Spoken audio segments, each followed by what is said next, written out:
Now we do have one more issue to deal with, and if we preview our animation, you can kind of see that the ball should be looking like it's rolling as it moves towards the hole. Now we can actually achieve that pretty easily just by adding some rotation to the dots that are hanging out on the ball. This isn't too hard because we already have a motion tween set up for it, and we don't have any rotation properties set for any of our other objects. But we can always go in and edit any motion tween that we've got set up in the timeline. Now, as we've seen before, I could just move the playhead and set some rotation settings, but I want the ball to actually repeatedly rotate all the way around, maybe 2 or even 3 times as it's moving towards the hole. And what you'll find is that setting up full rotations inside the keyframes is a little bit difficult. But there is an easier way. I'm just going to select the dimple layer, and we can see that when we select that layer, our property is filled with motion tween properties. Now that's different when I actually select the object and I'm seeing object properties. One of the things we can do with motion tween properties, you can see we have a special rotate section.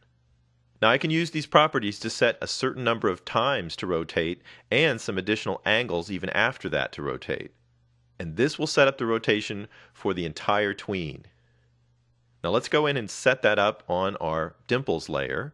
I'm just going to click on the rotation section, and you'll notice it'll bring up a dialog that I can just type into. Let's try 3 rotations for starters. Now that's pretty easy because that just adds a 3 times rotation to the whole movement of the ball. So let's move our playhead around and we'll see what happens. You can see that the dimples are now rotating as the ball moves. Now I'm simply looking at the amount of rotation that I'm getting and seeing if it looks like the ball is sliding or if it's actually rolling.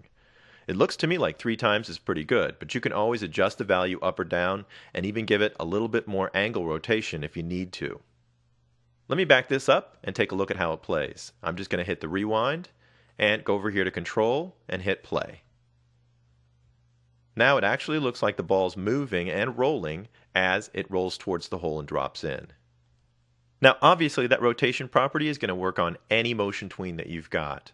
Now while we're still here, let's take a look at another way to preview your movie.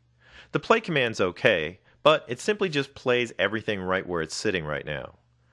If we go back up to the control menu, there's a second control called Test Movie. Now this will actually compile your movie, and what's different is you'll be watching it like your users will be watching your movie. Instead of in the Flash program, you'll be watching it directly in the Flash player. I'll just choose the In Flash Professional option.